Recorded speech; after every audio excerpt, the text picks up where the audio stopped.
Namaste Galactic family, welcome back to the channel Indigo Angel. Come on into this dimension, guys. Come on into my special November edition Algerian journey, where I'm going to be bringing you some new and authentic gridwork content from the very underrated and minimized ancient Atlantis region in North Africa.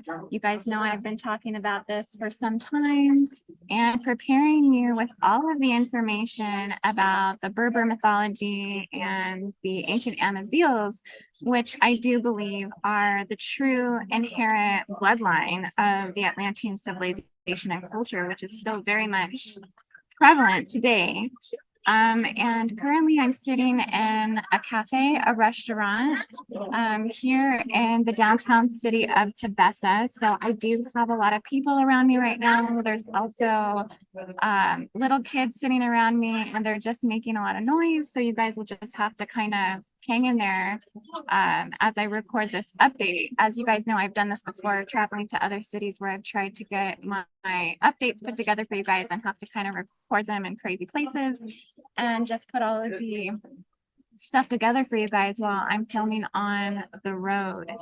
I also tried to record this earlier outside on the balcony on the patio so I could show you guys the backdrop of Tebessa, which behind me I had the Byzantine wall. It's called the Caracalla Gateway. And so that was behind me earlier. And essentially, there's a lot of Roman history with that wall and with that gateway and with what they built here. With the Romans came, the King of Solomon came, all of them came to Algeria and essentially, built some temples here, the Temple of Minerva, which I'm going to go ahead and include those clips for you guys of me walking the city earlier and getting clips of the Temple of Minerva. I want to share all of that information with you guys. In fact, I'm actually going to probably take a tour of the museum of the Temple of Minerva when I get a chance to, and then also share that with you guys. And I'm going to, put together a special video for that. So stay tuned. But I just wanted to say, Assalamu alaikum, peace be upon you. I've been getting a lot of people reaching out to me, asking and wondering if I've made it to Tebessa yet, if I've made it to Algeria, if I've made it to my destination. And yes, guys, I've made it. I am here. And it was really hard to get here, honestly. It was like a whole 2 days of flying. I landed in Algiers, which is the capital, and then I flew to a really beautiful city called Constantine, which I thought was a really nice city. They actually took really, really good care of it. They have beautiful parks and waterfalls and all kinds of stuff there, which I was really surprised at how nice that city was. And then we drove another 4 hours to my landing spot where I'm actually staying here in Tebessa, Algeria, where I'm going to be absorbing all the real authentic culture and staying with a traditional Islamic family who's going to be cooking and kind of showing me, how to do stuff and also keeping me safe.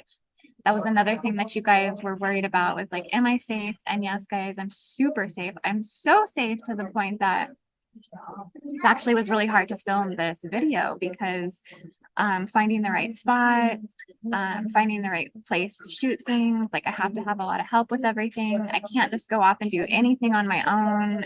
It's like basically against the rules.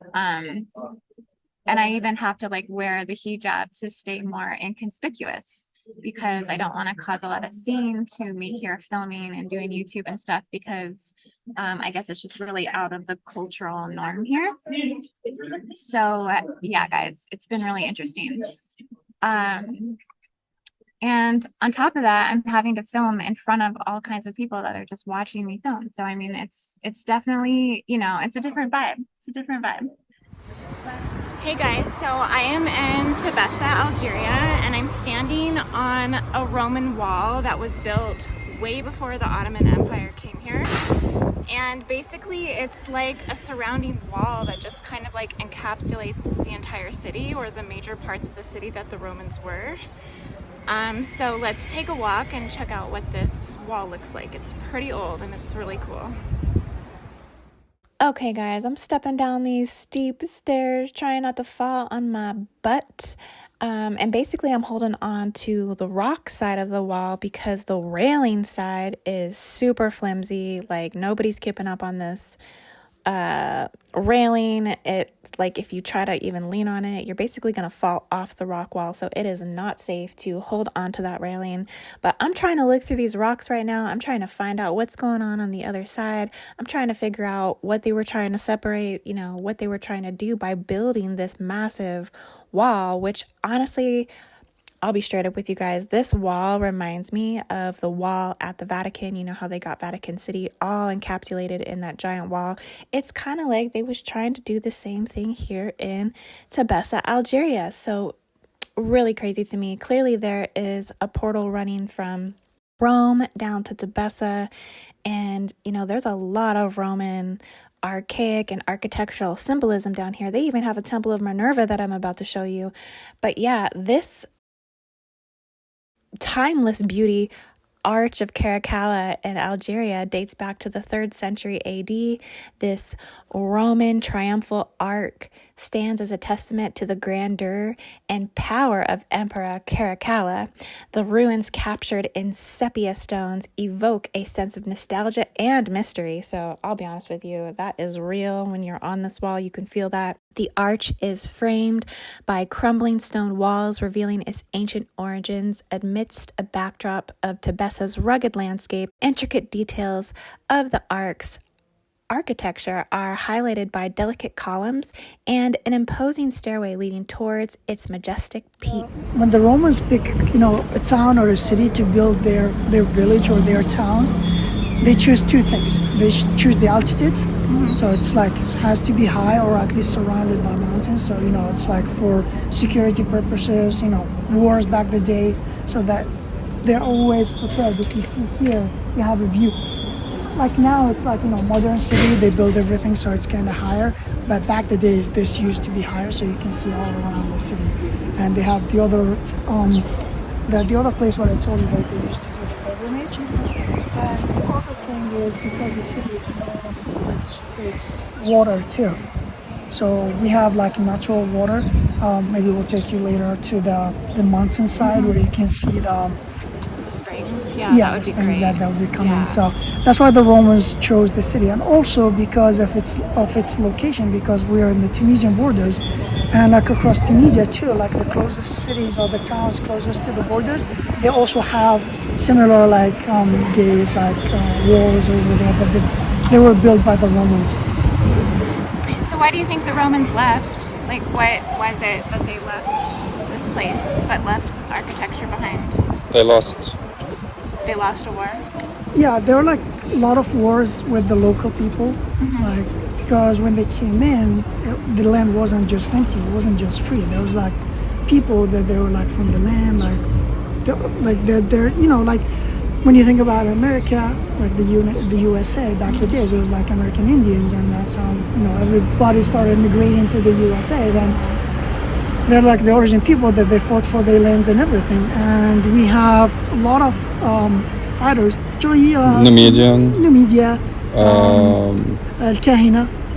Dihya Kahina, which is Kahina, she was like one of the very first the queens. towns here. It's like about an hour drive from here. That's the origin where she was living, and she was like a great warrior too back the days, a queen and a warrior too.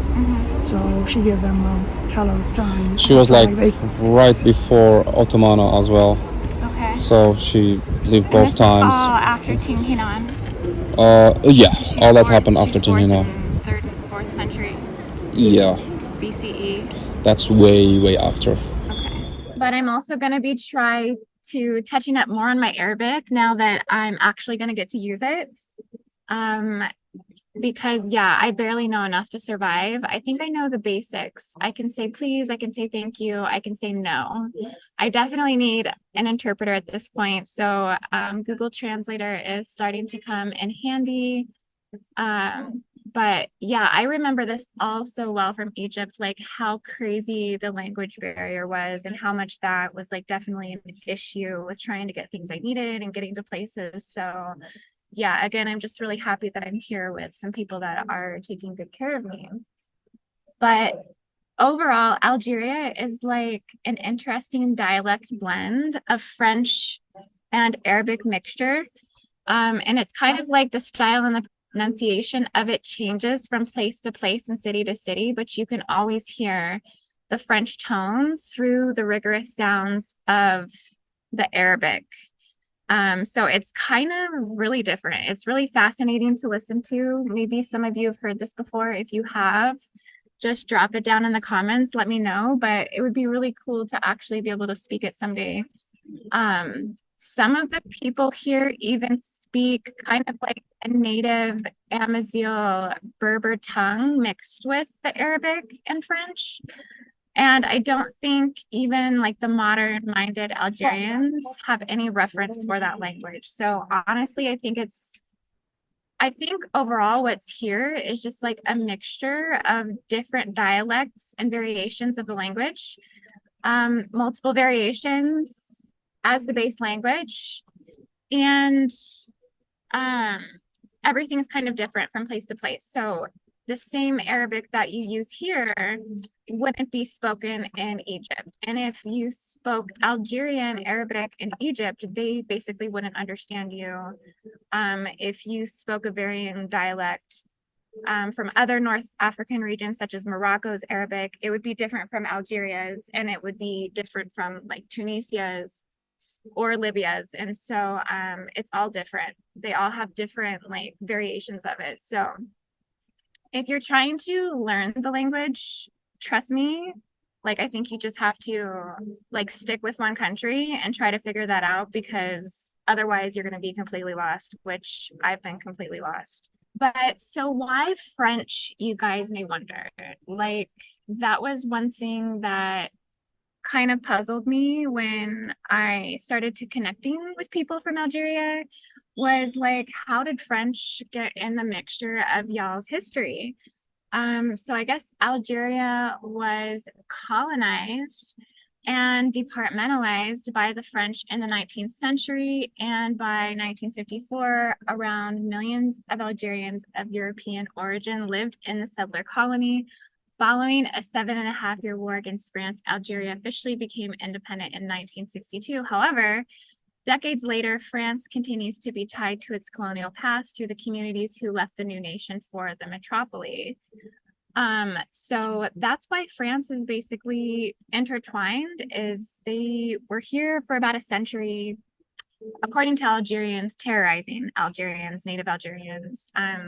Most local Algerians don't like that French is here and is a part of their country's heritage and history, and you know they refuse their involvement in their country.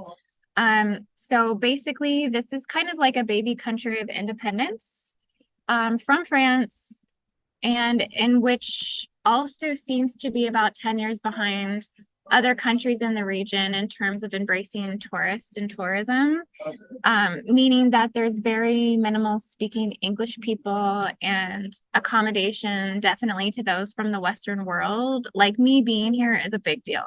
Me being here right now is huge. Hence my need to have worn the hijab earlier and be more inconspicuous. You know, American travelers don't really come to Algeria. So another thing that kind of came to me was when I first connected with people from Algeria, I'm thinking like, where the heck is Algeria, right? Like surprisingly, Algeria is even still considered a third world country. Even though the capital of Algiers, which is where I landed in their major international airport, it's really doesn't feel very third world at all. It feels very cultural, with lots of groups of young people on the streets, stylish clothing in the stores, and everyone on cell phones, you know, all of that. So I think it's on its way. I think they're a little bit behind other countries. I mean, definitely, you know, I wouldn't even want to say they're behind Egypt. You know, Egypt is like called the Wild Wild West. I think it's like where generationally all of the technology is still present from like 100 centuries ago till now. Here, I think it's like more moderately combined and progressive, and you don't see like the gap in the generation. So I don't think they're that behind, and I honestly think the label of third world country could be removed. I think they're definitely on their way here. But so why was I guided to come to such a off the reservation location? Well, again, it's in the pursuit of decoding more hidden Atlantean truths, as I did fly over the Atlas Mountains to get here, so I seen them very well out the airplane window upon my landing into Algiers in North Africa. And I do believe here is where all the buried hidden treasures of Atlantis reside. That's honestly what I'm here. In truth, I have spoken about, you know, the Berbers and the Amazigh peoples being the modern day true bloodline of the original Atlantean peoples. And I think that's a truth that is hidden in plain sight. And we still question to this day if we have any real evidence or connection to this timeline. You know, like, did Atlantis exist? Did it not exist? People have all these questions, but I think it's very clear, it's very evident that the Berbers and the Amazigh people are still carrying the Atlantean bloodline. Like, it's still here. So hence one of the reasons why I wanted to come here, but also because I'm going to be going to one of the only standing goddess graves, and which has like the deepest ties to Atlantis. And it's a monumental tomb located in the Sahara. It's very exclusive, very kind of somewhat hard to get to, as you have to fly to Tamanrasset, which is a red zone for Americans. But it's of the original Atlantean goddess tomb that is said to be the mother of us all. This is goddess Tin-Hinan, who escaped the fall of Atlantis, and supposedly she was the one who rebuilt civilization in the deep Sahara of Algeria, bordering Libya and Tunisia, and like Triton, where the beginning goddess origins of Neith was born. So Neith being the precursing goddess to Athena and Medusa and Minerva, which clearly there was a Minerva temple here in the city of Tebessa. And so Neith was the original goddess in which birthed the entire Egyptian pantheon that we so honorably adore today. So all technically Egyptian pantheon mythology has descended down from Berber mythology. And I've been talking about this slowly on my channel throughout updates. I've been bringing this information forward for you guys to digest bit by bit, piece by piece. But basically, Tin-Hinan, I think, could be one and the same with me. I think they could be the same goddess. I definitely think that they've both descended from the mitochondrial Eve, which is considered an African Eve, which is the mother of us all. So as we all share mitochondria as to the original mother, as the original mother's cells remain within all of us, being passed down generationally, we all carry genetic information to the original mother, to the mitochondrial Eve. And so this is considered the African Eve. So this might be Tin-Hinan, right? And I think we all feel this intuitively and deeply as we seek to heal the collective's lack of nurturing humanity so desperately. We know that humanity needs this and deserves this. So again, it's why I'm driven to bring this information forward, to bring forward the original mother fragments. That's all what is important for us to accelerate, for us to grow, because when we are disconnected from the connection to the divine mother, it basically turns off our growth genes. So this is why I think humanity suffers in a lot of levels in terms of the dissension cycles that we go through, depression, anxiety, all these things, because we're not actually tuned into growth genes. We're not actually tuned into the genes that activate the golden age. And so I think we have to activate the mitochondrial Eve, which is the mother of us all. Again, why it's so important to bring forward the information of Tin-Hinan and what is quote unquote the mother of us all.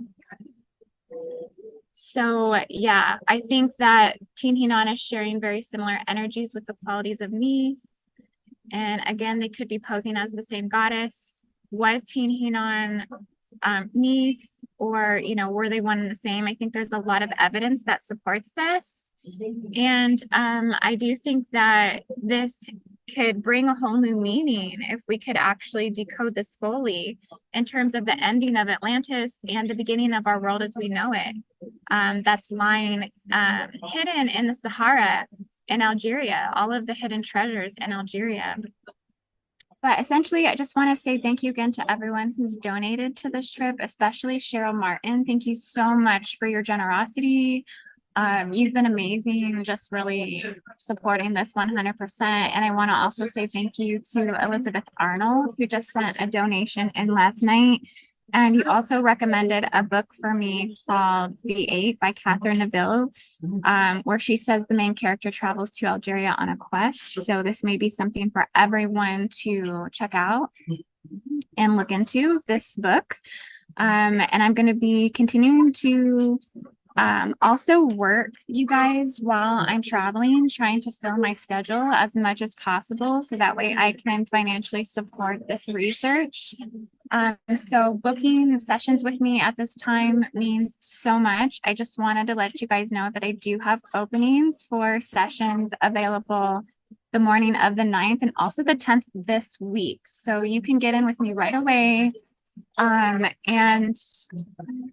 can really translate these North African Algerian codes with you guys. Everything I absorb here and gather, I will be giving graciously to you guys.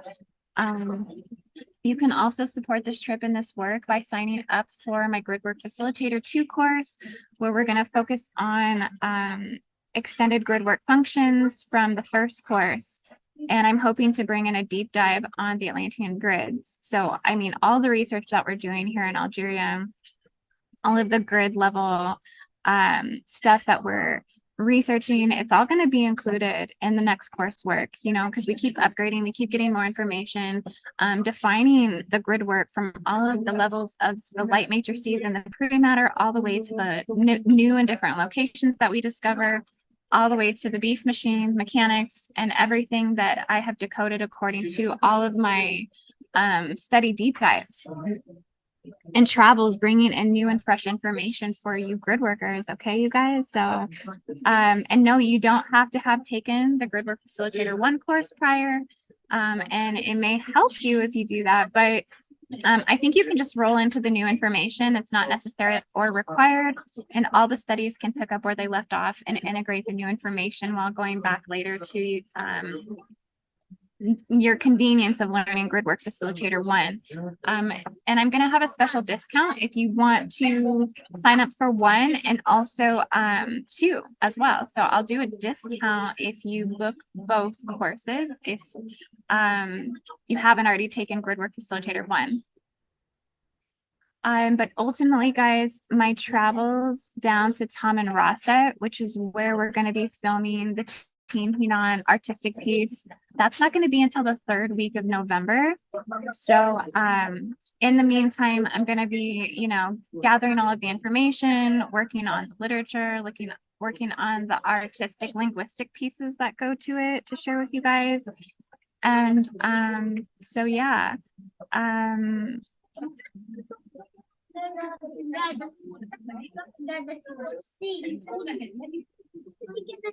I want to also say to you guys, those of you that have been worried about my safety, yes, some of the areas are technically red zone to travel for Americans, but I think it's okay if you are with someone that is kind of like a local or a native, and you know, they know all of the ins and outs to everything, that they can protect you on your travels. And so don't worry about me, guys. I am with really, really safe people, and I feel really good about traveling to off-grid locations to get fascinating content and just stuff that nobody's ever done before, places nobody's ever been before.